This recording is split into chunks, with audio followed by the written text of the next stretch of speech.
Pertama kami mohon maaf karena jadwalnya maju 1 jam dari yang seharusnya, karena tadi bisa dimajukan 1 jam. Dan yang kedua, Bapak tidak keberatan kalau dimajukan? Tidak, Prof. Oke. Tadi saya sudah sholat Jumat di sini juga, Prof. Yang kedua, kami berterima kasih Pak Rahmat Bagja sudah bisa datang memenuhi undangan untuk tahap terakhir dari tim seleksi. Dan yang ketiga, kami mengucapkan selamat pada Pak Rahmat Bagja yang sudah lolos ke tahap ini. Itu berarti Bapak sudah menyisihkan sekitar 200 orang dari pendaftar yang berminat menjadi komisioner Bawaslu RI. Bapak siap untuk didalami sekarang? Insyaallah siap. Apa mau berdoa secara khusus atau cukup di masjid tadi saja? Oke, terima kasih. Pertama kita beri kesempatan kepada Bapak, ini Ibu Valina Singka Subekti. Terima kasih pada Pak Ketua, Pak Rahmat Bagja ya. Usia 36 tahun. Bulan depan 37. Ya? Bulan depan 37. Bulan depan 37 tahun. Sekarang pekerjaan sebagai dosen Fakultas Hukum Universitas Al-Azhar. Juga adalah tenaga ahli anggota DPR RI mantan ya. Sekarang ada tenaga ahli Badan Kehormatan DPR RI. Ya. Kalau pengalaman kepemiluannya apa? Silakan jelaskan. Pertama, saya pernah jadi pemantau pada tahun 1999. Pada saat tingkat 2 mahasiswa, saya perwakilan dari Simpul UI untuk hadir sebagai pengurus di Simpul Jabotabek.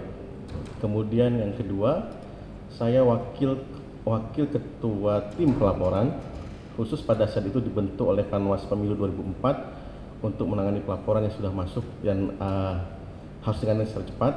Pada saat itu saya di bawah Ibu Titi Anggraini. Tim ini bekerja memang spesial khusus untuk memprovide informasi kepada pimpinan Panwas Pemilu 2004. Kemudian 2008 karena saya studi, jadi saya tidak sempat, saya hanya ikut sebagai peserta pemilu, sebagai pencoblos saja. Kemudian 2012 saya diminta oleh Prof. Jimli dan Pak Nur Hidayat Sardini untuk membantu penyusunan kode etik dan pedoman beracara di Dewan Kehormatan Penyelenggara Pemilu sampai dengan 2014. 2014 saya di-ban karena saya menjadi advokat untuk Pak Joni Rolindrawan karena kasusnya ditangani di Dewan Kehormatan Penyelenggara Pemilu, sehingga sampai saat ini saya hanya sebagai tidak diundang lagi sebagai narasumber. Saya tidak tahu kenapa, tapi kemungkinan karena faktor saya pernah 6 bulan memang tidak pernah mengikuti acara DKPP setelah saya jadi advokat untuk Pak Joni Rolindrawan. Begitu, Bu. Ya, apakah pernah menjadi penyelenggara? Tidak pernah kelihatannya ya. Ya, tetapi meskipun tidak pernah menjadi penyelenggara, bergerak di bidang isu-isu kepemiluan. Sebagai anggota Badan Kehormatan tenaga ahli Badan Kehormatan DPR. Ini bagaimana ini proses rekrutmennya ini? Saya masuk di tenaga ahli Badan Kehormatan DPR RI pada tahun 2010 dengan rekrutmen terbuka karena ada pengumuman di website dpr.go.id. Dan kemudian memang pada saat itu ditanya, saya tidak punya rekomendasi siapapun karena saya baru pulang dari studi. Kemudian saya melampaui beberapa tes, akhirnya pimpinan Badan Kehormatan memilih saya sebagai tenaga ahli pada saat itu. Sampai dengan 2014 setelah pemilu, Undang-Undang 17/2014 merubah bentuk Badan Kehormatan menjadi Mahkamah Kehormatan Dewan. Pada saat itu juga saya dipanggil kembali, untuk kemudian diwawancarai oleh pimpinan Mahkamah Kehormatan agar membantu kembali Mahkamah Kehormatan DPR RI. Jadi prosesnya memang harus melalui banyak tes untuk masuk ke Apa ada rekomendasi dari partai? Tidak ada. Tidak ada. Pada 2010 tidak ada dari partai, 2014 juga tidak ada. Jadi rekrutmennya terbuka. Nah, sebagai ini artinya kan Pak Rahmat Bagja ini adalah orang luar ya, di luar penyelenggara maksud saya. Betul. Bagaimana melihat Bawaslu selama ini? Saya pernah mengalami khususnya Panwas Pemilu 2004. Pada saat itu Panwas Pemilu ada unsur dari polisi dan jaksa. Salah satunya adalah untuk meningkatkan koordinasi mengenai pelanggaran pemilu khususnya pidana.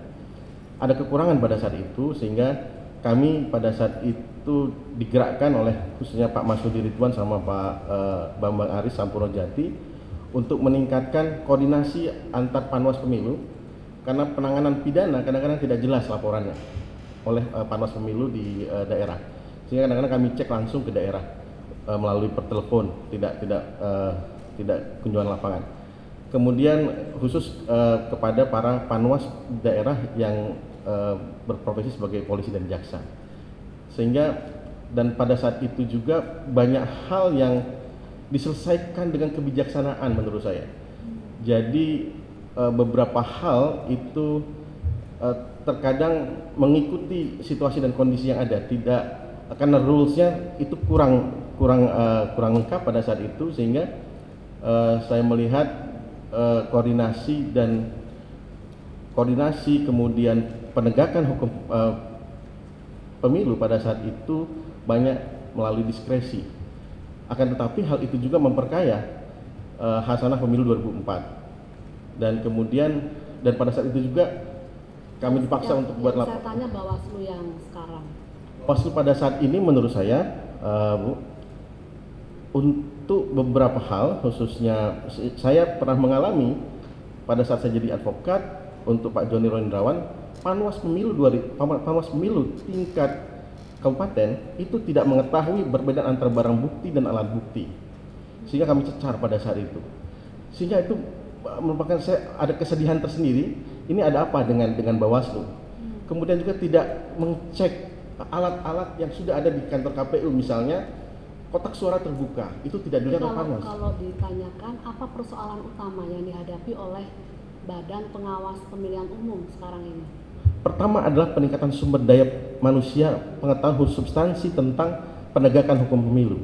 Kemudian bagaimana mengawasi, bagaimana membuat reporting terhadap pelanggaran.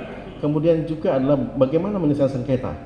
Itu saat ini menurut saya belum bisa tertangani dengan baik oleh Bawaslu 2014 yang lalu pada saat ini. Apa solusi yang hendak saudara tawarkan?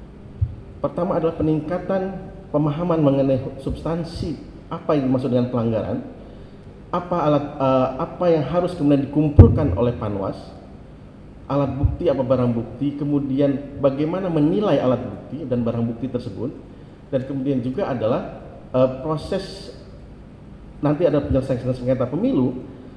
Tidak adanya ruang yang menurut saya ada di beberapa Panwas, banyak di beberapa Panwas provinsi itu tidak menyediakan ruang penyelesaian sengketa yang baik. Tidak jelas bagaimana proses penyelesaian sengketa, apakah ada melalui permohonan, dijawab atau tidak. Hukum acara juga tidak jelas. Kemudian bisa diakses oleh publik apa tidak, itu juga jadi masalah. Inilah menurut saya akan jadi trouble ke depan jika Bawaslu tidak siap-siap untuk memperbaiki dirinya, khususnya Bawaslu RI untuk memperbaiki sumber daya manusia dan infrastruktur di daerah. Jadi apa yang hendak saudara tawarkan? Yang saya tawarkan persoalan. Ya. Apa yang hendak saudara tawarkan?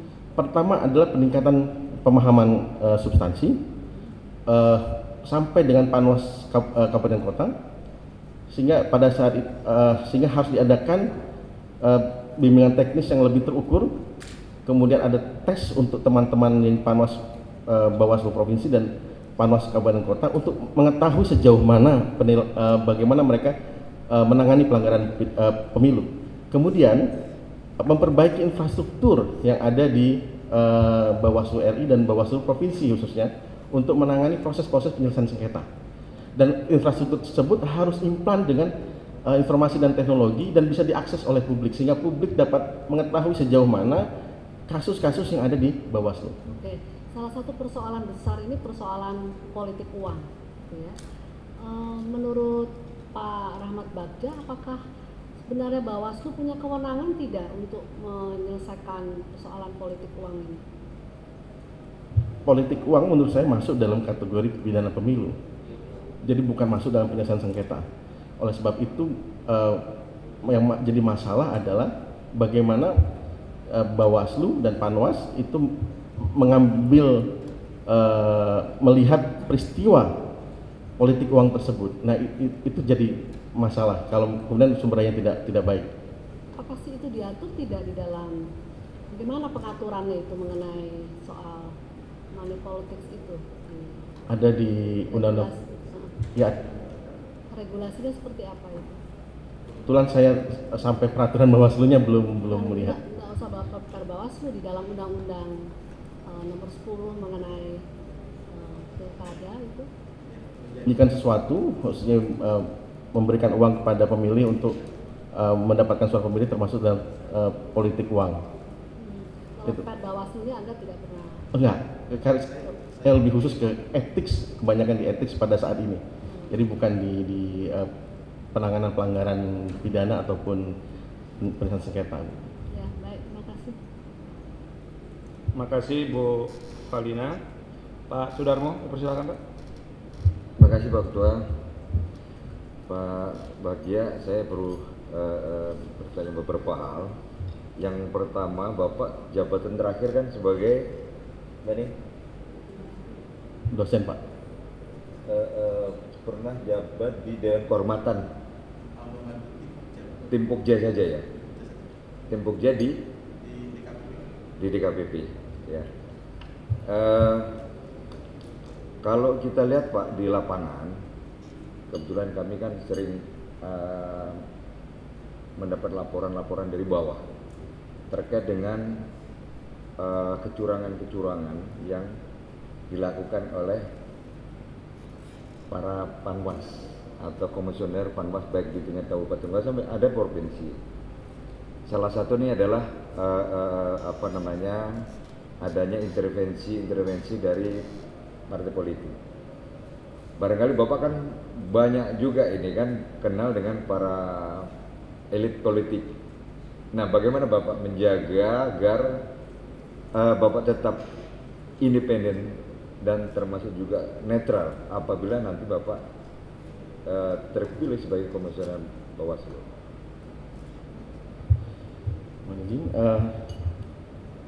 Pertama adalah saya selalu menjaga jarak dengan pada saat saya menjadi tenaga ahli, saya menjaga jarak misalnya dengan klien saya dulu namanya Pak Joni Rolindrawan. Sampai sekarang beliau tidak bisa hanya bisa berkomunikasi, tapi saya tidak bisa memberikan apapun informasi kecuali yang normatif, khususnya tentang peraturan DPR.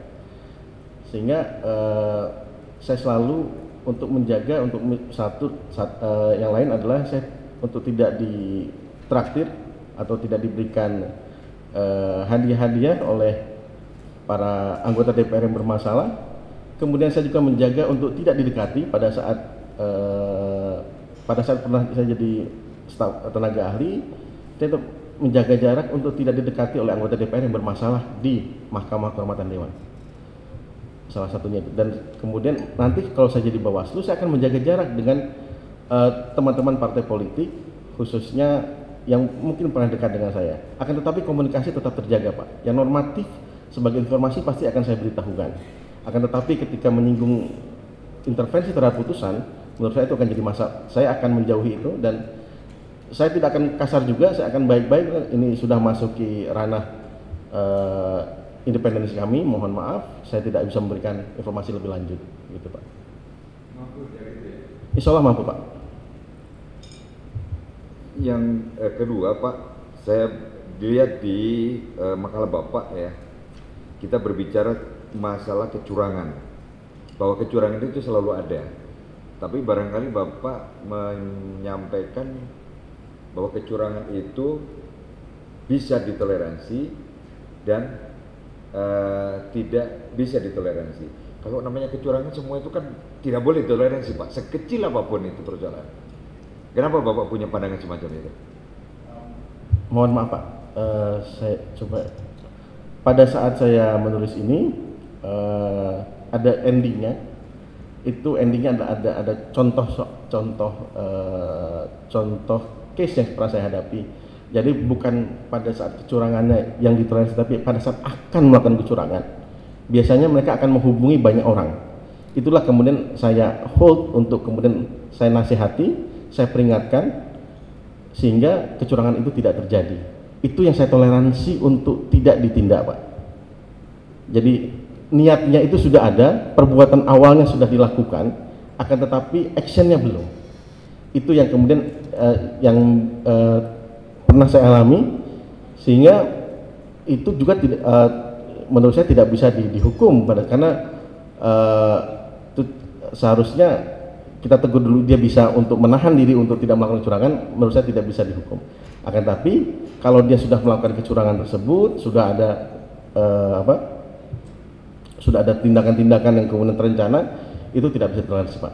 Maksud saya seperti itu. Mohon maaf Pak.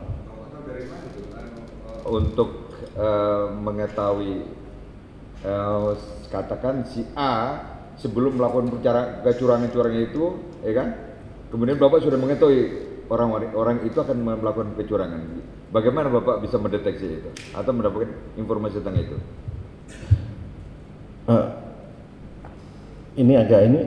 Misalnya Pak, pada saat saya jadi tenaga ahli, ada aturan yang akan ada aturan yang akan diselewengkan. Kami sebagai tenaga ahli kemudian melakukan pendekatan kepada pimpinan untuk agar kebijaksanaan ini tidak boleh dilaksanakan karena melanggar aturan. Itu sudah mulai dimulai, kebijaksanaan sudah akan dimulai, persiapan sudah dimulai, sehingga kami bersikeras untuk tidak melakukannya. Kami meminta kepada staf sebagian untuk memperlama terwujudnya kebijakan ini. Pada akhirnya pimpinan mengetahui bahwa kebijakan ini jika dilaksanakan maka akan melanggar undang-undang, secara tegas akan bertabrakan dengan undang-undang MD3. Sehingga kemudian pimpinan akhirnya merevisi kebijakan tersebut Pak. Itu kan kalau secara fisik ya, karena ini kaitannya dengan kertas nih, ya kan. Kalau mau buat undang-undang berarti kan memang itu bisa kita lihat. Kalau sekarang seperti tadi ditanyakan Bu Valina, kaitannya dengan masa money politik, bagaimana kita bisa tahu tentang itu, tahu orangnya yang akan melakukan itu? Kalau sudah money politik menurut saya itu tidak ada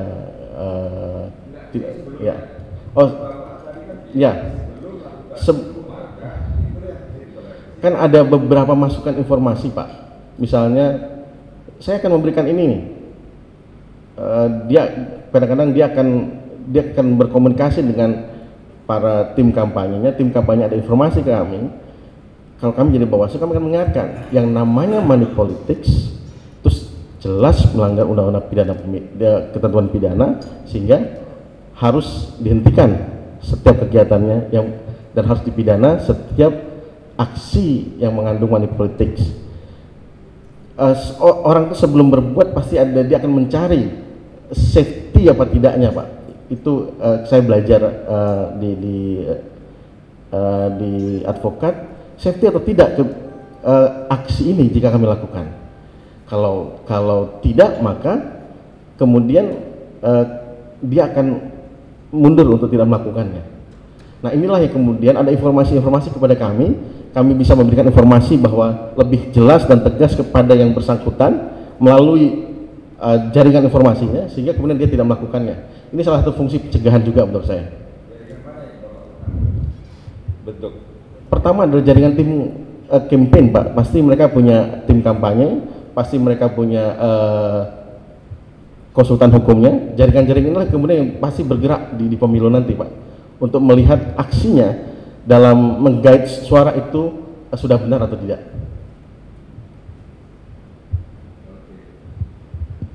Ini mohon maaf Pak, ini teori ya. Kalau teori yang disampaikan Bapak memang agak mudah untuk disampaikan, tetapi barangkali maling itu lebih pinter Pak daripada penegak hukumnya sekarang itu. Ya. Jadi ini harus dipahami ya. Nanti barangkali kan ada mitra-mitra Bapak sebetulnya, mitra-mitra Bawaslu, mitra-mitranya Panwas itu sebenarnya di dalamnya itu ada mitra-mitra yang mereka ini sebetulnya bisa diberdayakan. Itu sebetulnya yang kita lakukan untuk pencegahan, tapi Pak hanya pencegahan aja, tapi bukan tadi itu mentoleransi terhadap kecurangan-kecurangan yang ada. Kalau kita berbicara mentoleransi kecurangan berarti sudah ada kecurangan gitu loh Pak. Ya beda ini ya. Beda antara pencegahan dengan memberikan toleransi. Betul Pak. Gitu. Ya. Pak, berikutnya Bapak kan belum pernah ya ada di posisi di Bawaslu ya. Sampai sekarang belum pernah mengambil kebijakan publik Pak. Pembuat kebijakan publik belum pernah. Saya selalu di belakang layar Pak. Ya, hanya di belakang layar kan. Salah satu keberhasilannya Bawaslu ini kan kalau di dalam organisasinya Bawaslu itu sendiri atau Panwas yang ada di kabupaten kota ini adalah ada keharmonisan. Ya, ada keharmonisan. Kalau itu di situ harmonis, maka mereka bisa melakukan tugas-tugas dengan maksimal. Ini yang saya lihat di masing-masing Panwas itu Pak.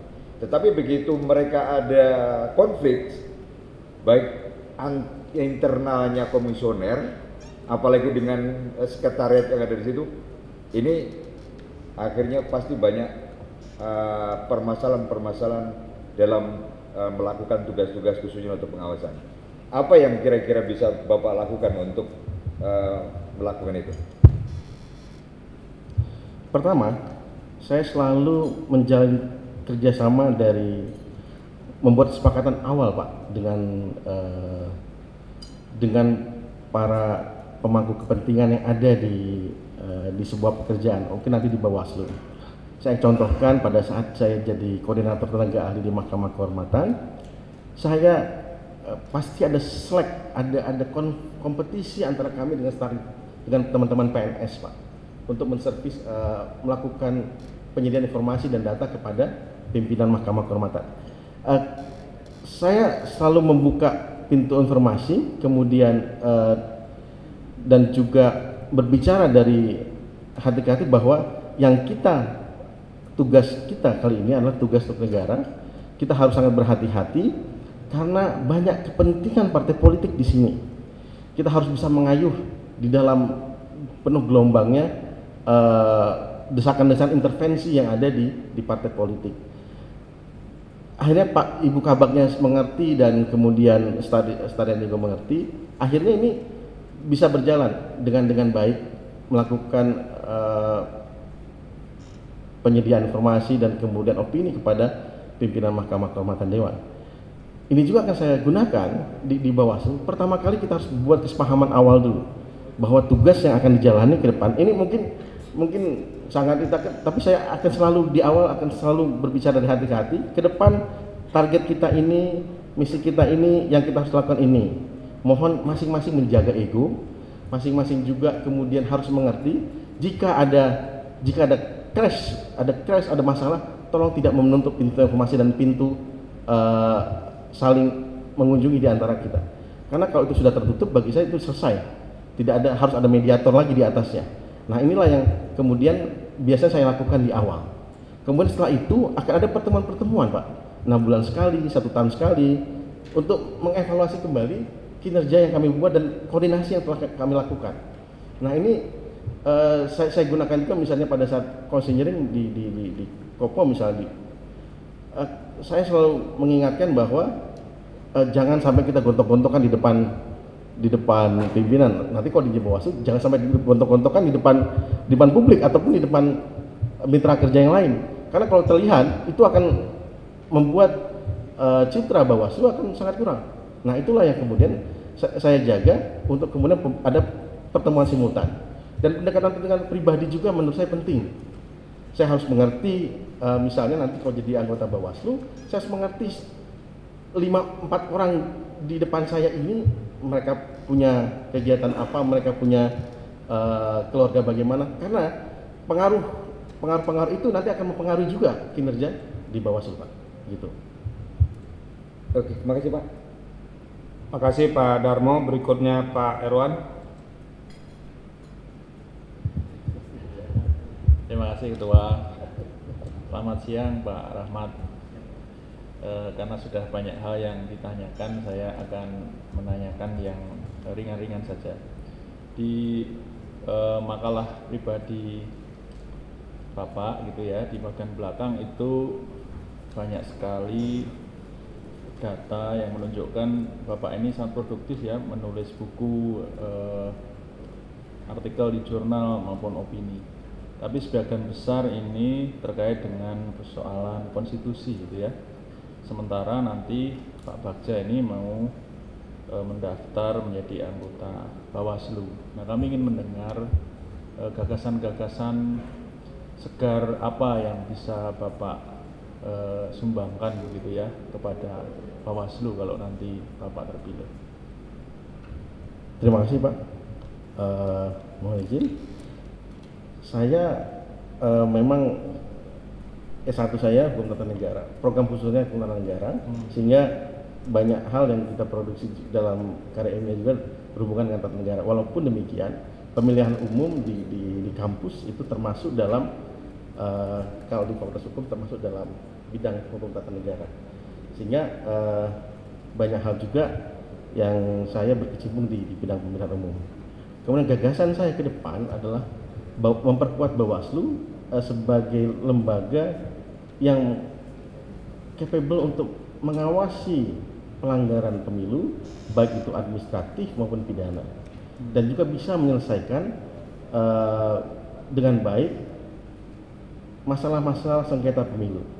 Jadi ke depan gagasan saya adalah memperkuat pemahaman anggota Bawaslu provinsi sampai Panwas Kota Kabupaten untuk kemudian dapat menyelesaikan sengketa-sengketa yang pasti akan terjadi, Pak. Kalau ini tidak bisa dilakukan, kalau ini kemudian seperti 2014 yang pernah saya alami, Pak, yang saya tanya Panwasnya tidak mengerti bagaimana itu penghitungan secara terbuka, Panwasnya tidak protes kepada KPU bahwa penghitungan terbuka itu bukan hanya di hotel, akan tetapi kemudian hordennya ditutup. Panwasnya tidak protes ketika hordennya ditutup. Menurut saya itu jadi masalah. Terbuka itu bisa dilihat oleh siapapun juga dan bisa diakses ketika ada keberatan. Jadi kalau nanti ada tambahan untuk penyelesaian sengketa juga, tidak kemudian Bawaslu bersiap, akan jadi problem besar di pemilu 2017 untuk pilkada dan kemudian 2019 untuk pilek dan pilpres, karena pasti para peserta pemilu akan saling berkompetisi, dan ketika kompetisi tergesekan maka terjadi sengketa ataupun penyelenggara pemilu kemudian tidak diprotes semua beberapa keputusannya, sehingga kemudian kompetisi ini melahirkan sengketa. Dan jika tidak Panwas tidak bersiap atau Bawaslu tidak bersiap, maka sengketa akan terus masuk ke pengadilan. Dan kemudian juga saya punya gagasan untuk kemudian melakukan, entah ini diterima atau tidak, melakukan training bersama, kurs bersama dengan hakim di lingkungan Mahkamah Agung yang mengurusi pemilu, sehingga perspektif melihat undang-undang itu sama, ataupun mereka men-share perspektif mereka kepada teman-teman Panwas ataupun Bawaslu provinsi. Kalau ini sudah ter-share, maka si Panwas ataupun anggota Bawaslu provinsi akan memperkuat dirinya untuk sesuai perspektif dari hakim, karena banyak hal adalah alat bukti atau barang bukti yang tidak kuat secara hukum yang ada di Bawaslu ketika mereka membuat keputusan. Inilah yang menurut saya itu ya ide-ide yang akan Anda lakukan. Nah, sebelum ide-ide besar itu nanti betul-betul dilaksanakan itu, bisa tidak kami diberi contoh ide Anda yang kecil saja yang kemudian bisa dilaksanakan? Pertama adalah memasukkan informasi perkara, Pak. Perkara misalnya pelanggaran mana yang masuk, itu harus ada informasi. Maksudnya di dalam praktek ini kehidupan Anda berorganisasi yang lama ini, Anda punya ide, teman-teman Anda sepakat mendukungnya dan itu sekarang menjadi sesuatu yang penting bagi organisasi Anda. Saya selalu ketika di awal pasti kami akan kumpul gathering bareng. Pada saat kami misalnya pada saat saya contohkan Pak dalam kehidupan saya sehari, pada saat kami saya pernah jadi dewan, entah kenapa saya jadi dewan kehormatan di Universitas Al-Azhar untuk khusus ada pelanggaran dari dosen. Ya. Kami kumpul bareng. Ini ke depan kalau tidak dijadikan board yang mempunyai prosedur acara sendiri, kemudian lembaga tersendiri yang kemudian kuat, ada orang-orangnya tidak dipilih secara acak, akan jadi masalah. Nah, sehingga kemudian kami mengusulkan untuk di Al-Azhar membuat kode etik untuk dosen ketika berhubungan dengan mahasiswa dan berhubungan dengan orang tua murid dan sesama koleganya. Nah, inilah yang kemudian dipahami. Oh iya, ke depan begitu Pak Rahmat. Banyak orang, iya Bu, karena ke depan kebetulan banyak ibu-ibu pada saat itu ya, karena banyak dosen yang. Jadi ada contoh ya, memang Anda pernah merancang satu ide, meyakinkan pada yang lain, dan sekarang itu bisa dilaksanakan menjadi sebuah aturan main. Ya, terima kasih. Pertanyaan yang lain, di dalam makalah pribadi Anda di halaman kedua itu, saudara mengatakan pernah kuliah ya di Fakultas Hukum di Utrecht University di Belanda tahun 2008 sampai 2010 ya. 2008-9 itu untuk master, kemudian Anda melanjutkan program doktoral 2010-2014 tetapi tidak selesai gitu ya. Boleh tidak kami kalau tidak keberatan mendengar kenapa kok tidak selesai? Ini menyangkut promotor dan saya Pak. Aduh. Menurut saya ada kekurangan di universitas yang saya kuliah S3 tersebut, walaupun itu universitas yang saya cintai. Universitas Indonesia. Oh, di Universitas Indonesia, ya. Saya kira di Belanda sana. Enggak, di Indonesia. Karena istri saya tidak mengizinkan saya untuk kuliah S3 di Belanda, kecuali dia dibawa. Ya. Karena istri saya PNS, jadi tidak boleh meninggalkan tugas. Jadi saya ikut kuliah di UI, istri saya pun menyetujui. Karena setiap putusan saya akan berakibat pada keluarga. Pada saat itu memang saya ada, karena kalau kuliah S2 kan tidak ada beban pekerjaan. Saya ada beban pekerjaan, saya agak lalai. Saya akui saya agak lalai. Kemudian tapi ada dari informasi, misalnya saya tidak tahu, promotor saya tahu, tapi kopromotor saya tidak tahu. Tidak ada surat dari kampus mengenai siapa promotor yang tertulis, siapa promotor saya tahu karena diberitahukan pada saat selesai sidang proposal, tapi surat kopromotor saya beranggapan Prof. Erman lah kopromotor saya. Rupanya Prof. Erman secara SK tidak dimasukkan karena dianggap trouble. Karena Prof. Erman pada saat itu sedang kena stroke, after itu lagi recovery. Saya kena 75%, saya diberikan kesempatan, saya minta waktu untuk menyelesaikannya dalam waktu 1 tahun, karena saya masih punya masa studi 1 tahun lagi. Tapi beliau tidak mengizinkan, promotor saya tidak mengizinkan. Dengan berat hati akhirnya saya mengundurkan diri. Daripada pilihannya harus DU. Padahal saya sudah membayar semester depannya. Saya bilang, Prof, saya sudah membayar depan, dan itu tidak bisa kembali. Makanya agak-agak berat recovery itu sampai sekarang. Baru sekarang saya berani lagi untuk mendaftar S3. Setahun itu perlu tempat saya saja nanti. Tidak ada kelasnya, by riset di Fakultas Hukum Universitas Andalas. Biar promotornya saya. Atau kalau enggak di Universitas Jember. Nah, poin saya sebenarnya tidak bermaksud mempersoalkan itu ya, tetapi apakah pengalaman tersebut nanti akan berimplikasi kalau Anda sebagai anggota Bawaslu gitu ya, mengelola sesuatu urusan ini kan tadi terkait dengan kecermatan mengelola urusan yang harus baik membagi waktu prioritas antara studi dengan bekerja dengan keluarga yang makin kompleks gitu ya. Kalau dulu waktu sekolah S2 itu hanya fokus ngurusi studi sehingga tidak ada masalah ternyata di Belanda. Tapi begitu pulang di negara sendiri nulisnya pakai bahasa Indonesia malah tidak selesai karena ketidakberhasilan mengelola kompleksitas itu. Nah, bagaimana Anda, Mas Rahmat, meyakinkan kami bahwa nanti Anda bisa mengelola kompleksitas itu di Bawaslu? Memang ada kesalahan saya faktor itu, tapi ada kesalahan universitas juga menurut saya, Prof. Jadi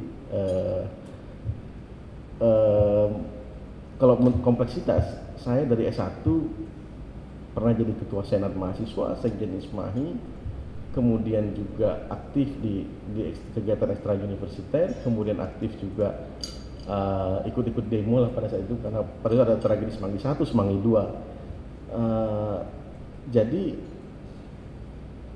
pada saat S1 saya berhasil, kemudian saya masih ingat draft skripsi saya 200 halaman kemudian dicoret sampai 100 oleh Prof. Jimli, karena pada saat itu adalah demi saya Prof. Jimli.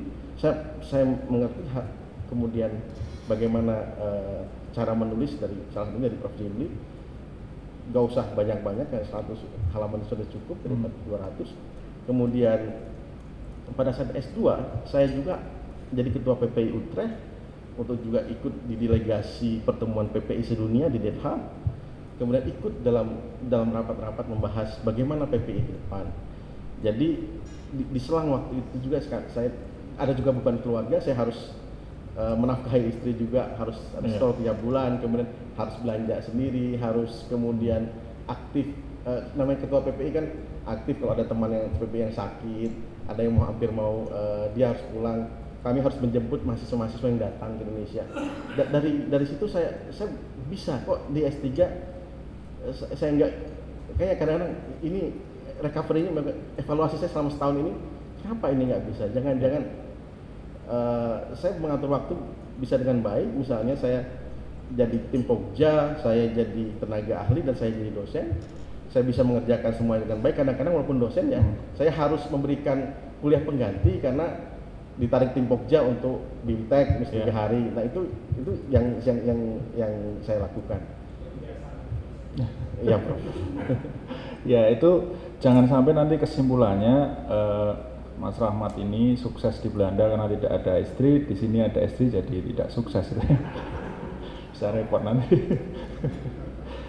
Nah, ini yang terakhir. Saya membaca paper pribadi Pak Rahmat ya, dan saya bayangkan background Pak Rahmat ini kan hukum, S1, S2, bahkan pernah mengambil S3. Kalau saya bayangkan orang yang punya background hukum itu sangat cermat gitu ya, sangat detail. Misalnya boleh dan dapat aja dipersoalkan itu.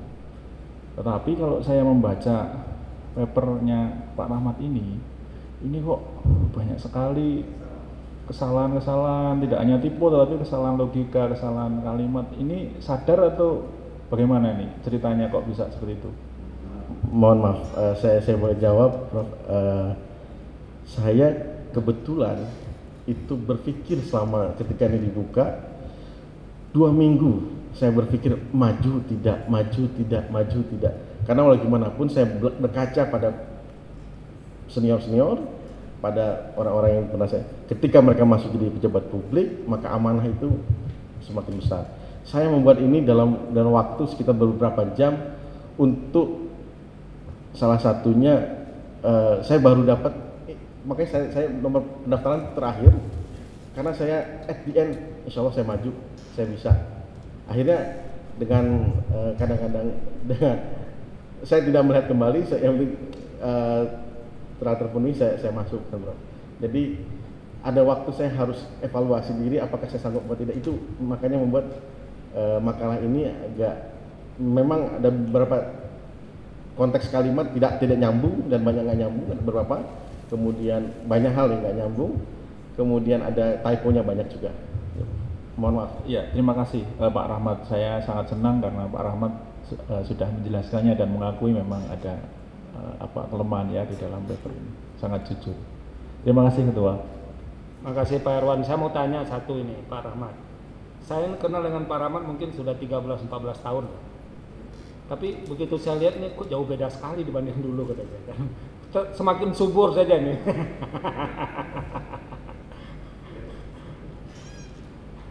Ini pertanyaan berkelakar saja sebelum saya teruskan ke Profesor Widodo. Silakan.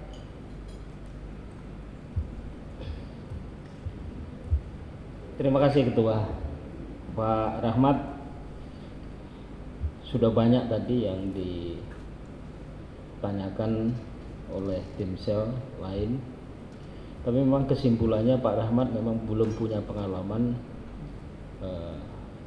di bidang mengelola organisasi dan bagaimana nanti sebagai komisioner pimpinan membuat satu desain kebijakan. Tapi saya coba, mungkin ada yang keselip atau apa, coba yakinkan kita sekali lagi, kira-kira apa yang bisa Pak Rahmat tawarkan kepada kita. Mengelola kesekretariatan juga bukan persoalan yang sederhana. Kita ingin yang ini persoalannya, ini kita atasi. Jadi yang konkret, bukan sekedar di tataran konseptual aja.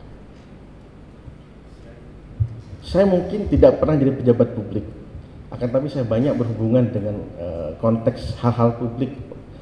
Misalnya, saya jadi salah tim untuk membentuk blueprint Badan Kehormatan DPR RI. Kami membuat Sebentar Pak Rahmat, kalau untuk menyusun blueprint, banyak juga pejabat-pejabat publik kadang-kadang tidak membuat blueprint, stafnya yang membuat itu. Coba dikasih contoh yang lebih konkret. Kalau organisasi saya sebentar. Kalau organisasi saya kalau di tingkat mahasiswa pernah mengelola organisasi itu, nanti kemudian itu kan tingkat mahasiswa. Kemudian saya pernah mengelola organisasi namanya PPI, walaupun itu tidak nasional, akan tapi itu penuh dengan dinamika organisasi juga. Kemudian saya pernah blueprint itu jadi aksi. Pertama kami menyusun blueprint, kenapa kemudian kode etik DPR itu bermasalah. Kami susun, kemudian jika misalnya pasal A dimasukkan, siapa yang akan resisten? Jika dia resisten, bagaimana aksi yang dilakukan? Misalnya, memutuskan untuk ketua DPR itu tidak boleh menjabat lagi sebagai ketua BWRT, karena ada case pada saat Pak Marzuki Ali. Kita susun, dan yang resisten adalah pimpinan DPR. Saya coba meyakinkan kepada pimpinan mahkamah untuk melakukan lobby-lobby tingkat partai kepada fraksi, pada pimpinan DPR untuk melepaskan. Akhirnya di tata tertib, di undang-undang itu dilepaskan, Pak. Itu usulan dari kami ketika kami menyusun blueprint. Kemudian bahwa Badan Kehormatan tidak hanya sebagai badan yang kemudian sengketa, bukan sengketa, jadi badan penyelesaian kode etik yang tanpa marwah. Kemudian kami mencoba yang sama dengan komisi, tidak bisa seperti ini. Kemudian konsep kami masukkan, kami melakukan pendekatan kepada pimpinan, kami melakukan pendekatan kepada sekretariat untuk mewujudkan konsep ini. Kemudian lahirlah Undang-Undang Nomor 17 yang salah satunya memperkuat Badan Kehormatan yang menjadi Mahkamah Kehormatan. Jika Bapak lihat, maka Undang-Undang 17 itu hanya Badan Kehormatanlah yang mendapat porsi 9 pasal daripada alat kelengkapan yang lain. Nah, inilah yang kemudian ada beberapa action activity seperti apa, organizing seperti apa, dan kemudian kami melakukan controlling. Pada saat ini controllingnya agak sulit kan, pada awal 2014 kita akui kan banyak gesekan, Pak. Inilah kemudian itu masih berimbas pada saat ini. Yang sekarang kita coba tanggulangi. Untuk organisasi yang lain, misalnya di Fakultas Hukum, saya selalu bekerja sama dengan teman-teman staf, kadang-kadang teman-teman staf terlalu rigid terhadap aturan sehingga mahasiswa yang terlambat karena bapaknya sakit ketika tidak bisa membayar terhalang dan dapat denda. Nah, inilah kemudian kami protes salah satunya kepada wakil rektor, kemudian membuat sistem yang lebih baik lagi. Bagaimana jika alasannya bisa diterima? Maka kemudian ada kamar dekan, kamar khusus dekan, wilayah dekan untuk menjelaskan bahwa ini terlambat karena masalah ABC, tolong tidak dikenakan denda. Sistem ini awalnya tidak disukai oleh staf dan tidak disukai oleh kepala biro keuangan karena membuat kurang pemasukan. Tapi kita berusaha terus, akhirnya fakultas-fakultas yang lain juga kita pengaruhi. Gak bisa fakultas hukum jalan sendiri Pak, kadang-kadang harus ada pengaruh, kita harus ngopi juga dengan fakultas ekonomi, dengan fakultas teknik, begitu Pak. Oke, terima kasih Pak Ahmad. Pernah melakukan telaah atau kajian terhadap beberapa regulasi yang terkait dengan kedudukan tugas fungsi Bawaslu?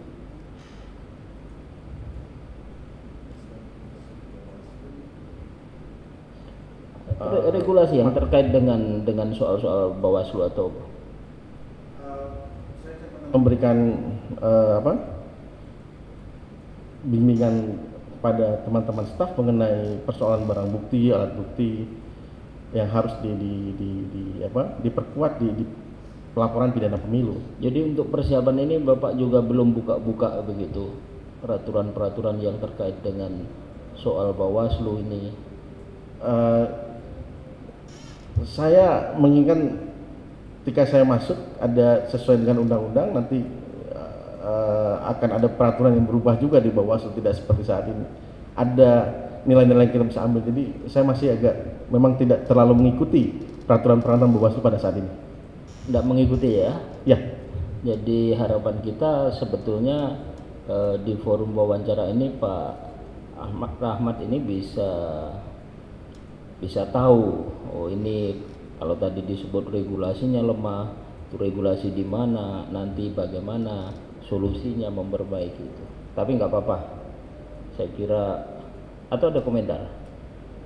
Menurut saya big picture, biasanya saya hanya di level kebijakannya. Ketika saya ketemu A, misalnya di tingkat Panwas yang saya ceritakan, bahwa nanti berarti ada trouble ini di regulasinya, satu regulasi, karena tidak mungkin tidak mungkin pengetahuan ini kok tidak bisa diberikan kepada teman-teman Panwas atau tidak dipahami oleh teman-teman Panwas. Jadi ke depan Bawaslu seperti apa, kemudian masalah sengketa juga tidak diatur, kemudian saya tanya infrastrukturnya juga belum jelas. Itu beberapa hal yang saya amati dari Bawaslu untuk peraturannya. Ini hanya saya aja sebagai strict sekali untuk saya. Kita ini orang-orang hukum, Pak Rahmat. Jadi penyelenggaraan fungsi pemerintahan termasuk soal kepemiluan Bawaslu ini, kita tidak akan lepas dari basis dasarnya regulasi. Kita tidak bisa bekerja tanpa alas dasar regulasi itu, karena orang akan menyoal dasar kewenangannya apa untuk melakukan tindakan-tindakan atau kekuasaan pemerintahan itu. Makanya mestinya kita harus melihat dulu, kita lihat dulu yang paling awal itu regulasinya. Nah ini kan persoalan Bawaslu tidak karu-karuan ini kan yang berkembang, soal manajemen pengawasan, soal kelembagaannya, administrasi, dan itu banyak soal. Belum lagi yang terkait dengan perilaku pemilih, perilaku penyelenggara juga, perilaku aparat penegak hukum, kompleks sekali. Tapi itu bisa kita eksplor sebetulnya, kita gali dari regulasinya. Saya kira ini sekedar satu masukan aja. Coba tunjukkan kepada kita kira-kira kekurangan Pak Rahmat apa, supaya nanti kalau kepilih teman-temannya bisa juga singkat aja. Kekurangan nanti jika saya nanti terpilih ini apa? Bisa enggak kira-kira mengeksplorasi itu? Menurut istri saya, dan saya juga mengalami, saya terlalu sebentar, kok mesti referensinya istri? Saya khawatir Pak Rahmat takut sama istri. Enggak Pak. saya mengkoreksi. Istri saya mengkoreksi karena saya pernah ada beberapa hal, saya orangnya sangat ingin menyenangkan orang lain sehingga berkata tidak itu sulit. Kemudian istri saya protes, no, pada satu saat Anda nggak boleh seperti ini. Akhirnya saya perbaiki. Jadi, dan kamu terlalu percaya sama orang, kamu harus perbaiki ini nanti. Dan sekarang saya coba banyak hal yang saya perbaiki. Jadi sekarang orang menganggap saya tidak terlalu menyenangkan itu, tidak seperti dulu. Rahmat tuh fun, gitu. Tapi ya sekarang kok jadi agak jaim gitu. Jadi ini gara-gara istri juga salah satu protes gitu ya. Tapi memang ada kelebihannya. Jadi musuhnya nggak terlalu banyak. Gitu. Jadi saya sama istri bahkan sama sarjana hukum itu bisa ngobrol masalah hukum, masalah ini itu bisa sampai jam 12 malam di tempat tidur. Karena bagi saya istri saya harus tahu dan saya juga harus tahu juga seperti apa pekerjaan yang dilakukan, walaupun tidak detail ya, tapi informasi apa yang bisa kita bantu untuk secara psikologinya. Terima kasih. Nah, terima kasih Pak Dirjen. Waktunya sudah tinggal 5 menit terakhir. Ada yang mau menambahkan? Satu hal aja Pak Rahmat Bagja, menyambung pertanyaan Pak Ketua tadi, kok sekarang tambah subur itu apa karena punya perusahaan PT Media Guna atau apa itu gimana Pak? PT Media Guna itu cita-cita Pak, perusahaannya sudah ada tapi belum pernah dapat apapun Pak, belum dapat proyek, jadi rugi sebenarnya karena harus buat ada akta, buat ke notaris itu sekitar 12 jutaan dan belum dapat proyek apapun. Kita mau bidding nggak kena, kebetulan karena non PKP, karena di bawah 600 juta ikut bidding pemerintah juga repot. Jadi ya karena walaupun gimana pun dosen, mohon maaf bukannya ini, dosen kalau untuk memenuhi seluruh kebutuhan hidup agak kurang, bukan kurang tapi agak kurang. Kalau ingin lebih, misalnya bisa kita mengakses buku, saya bisa beli buku misalnya dari Amazon misalnya, saya harus ada tambahan misal dari tenaga ahli ataupun dari pembicara. Jadi PT Media Guna itu saya ingin mencoba, adakah saya sebagai komisaris di situ, adakah saya bisa berusaha, tapi karena ini mungkin bakat saya ngajar dan di pemerintahan ini susah untuk berusaha. Dan mohon maaf Prof Saldi, karena salah satunya saya itu kalau stres makan agak banyak Prof. Jadi after saya gagal doktor itu saya makin dan sekarang lagi mencoba untuk fitness lebih simultan, lebih baik. Terima kasih. Cukup Pak Niko ya. Pak Rahmat Bagja, ini ada pertanyaan standar yang harus ditanyakan. Kalau Bapak terpilih nanti satu di antara 5 orang dari 21 yang lain, siapa sih 4 orang yang menurut Pak Rahmat Bagja itu cocok untuk partnernya di Bawaslu nanti? Tidak perlu menyebutkan alasan pemilihan, cukup dengan menyebut nama saja. Siapa? Pak Abhan, karena baru kenal juga saya Pak Abhan, Pak Abdullah Dahlan, kemudian Pak Afif, terus ada antara Mbak Safrida dan Ibu Sakapati atau yang bergerak di bidang hukum. Saya ingin regulasinya lebih diperbaiki ke depan Bawaslu. Oke. Terima kasih. Oke, terima kasih.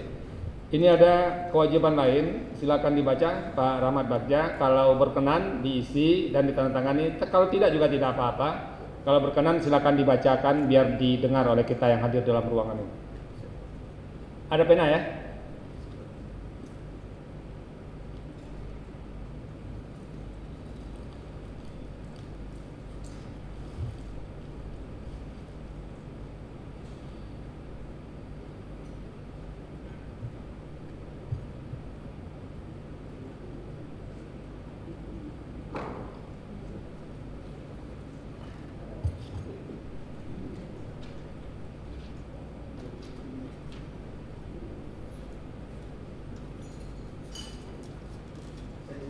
Silakan.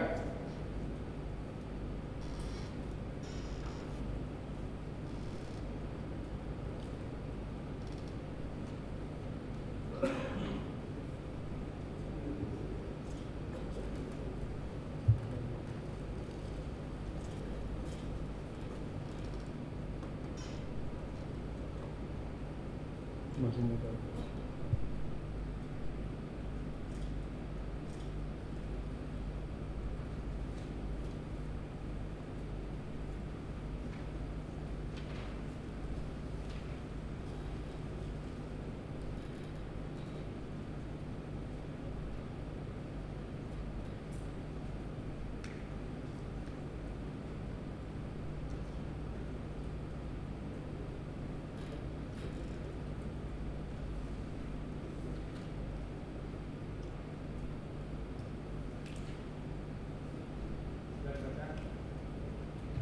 Bismillahirrahmanirrahim. Surat pernyataan, saya bertanggalkan di bawah ini, nama lengkap Rahmat Bagja, nomor pendaftaran 194 Bawaslu, alamat Perumahan Daya Pesona, Blok A7 nomor 3, Kelurahan Jombang, Ciputat, Tangerang Selatan, menyatakan apabila terpilih menjadi salah seorang calon anggota Badan Pengawas Pemilihan Umum Bawaslu RI yang diusulkan oleh Presiden kepada DPR RI, bahwa saya tidak akan melakukan kegiatan penggalangan dukungan politik yang berpotensi mempengaruhi dan atau merusak integritas dan independensi Bawaslu RI sebagai penyelenggara pemilu. Yang membuat pernyataan, Jakarta, 20 Januari 2017, tanda tangan atas materai Rahmat Bagja. Terima kasih Pak Rahmat Bagja atas waktunya, dan kita sangat menghargai waktu Pak Rahmat Bagja di tengah kesibukannya, dan mudah-mudahan setelah ini bisa kembali ke keadaan yang lebih normal. Paling tidak beberapa hari ini tidak normal lah, menunggu-nunggu begini. Siap. Dan sembari menunggu pengumuman dari kami dalam waktu beberapa hari ke depan, yang paling penting tidak stres, jadi makannya tidak nambah lagi. Terima kasih, kita tutup sesi ini. Billahi taufik wal hidayah. Selamat siang, assalamualaikum warahmatullahi wabarakatuh.